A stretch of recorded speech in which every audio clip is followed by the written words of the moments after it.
आदमी इस लोहे की रॉड को गर्म करके इस लड़के को मार देता है। अब वो सबकी आंखों के सामने लाल लोहे की छड़ को ले जाता है। इसे देखकर बाकी लड़के तो डर गए थे, पर राइचो लाल गरम लोहे की छड़ को बिना पलक झपकाए कूदता रहा। गैंग लीडर ये देखकर बहुत खुश हुआ। फिर उसने सबको चाय पिलाई, लेकिन केतली उबलती हुई चाय से भरी हुई थी, क्योंकि सबके हाथ जला रही थी।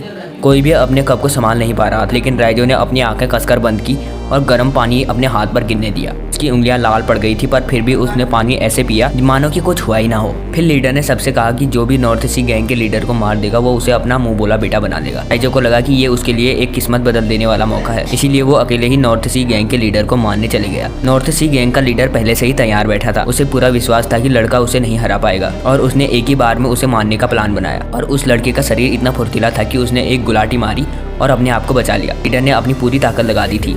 अब जाकर वो लड़का खुद को बचाने के लिए लड़ रहा था, लेकिन जैसे ही लीडर ने उसकी तलवार दूर फेंकी, उसकी हालत और खराब हो गई। लीडर रुका नहीं, वो अपनी धारदार तलवार इतनी तेजी से चला रहा था कि लोहे के पिंजरे को भी काट दे। पर मौका देखते ही राइजो ने उसकी तलवार आगे से पकड़ ली, और जैसे ही लीडर ने तलवार खींचने की कोशिश की, राइजो ने एक दमदार मुक्का उसके सर पर मारा। उसने लीडर की तलवार तेजी से उसकी तरफ फेंकी, और वो इस बार भी बच गया।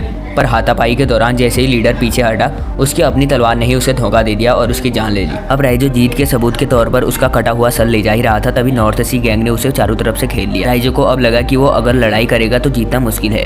तभी उसने एक आदमी को धक्का दिया और खिड़की से कांच तोड़ते हुए बाहर निकल गया। जैसे ही वो उठकर जाने लगा, उसे दर्जनों आदमियों ने घेर लिया था। उसने सिर्फ उनको एक नजर से घूरा और फिर उन सब पर टूट पड़ा। उसका कुंफू इतना लाजवाब था कि उसके आगे बड़ी बड़ी सीमेंट की दीवारें भी नहीं टिक पा रही थी। लेकिन नॉर्थ सी गैंग के इतने सारे आदमी थे कि खत्म होने का नाम ही नहीं ले रहे थे।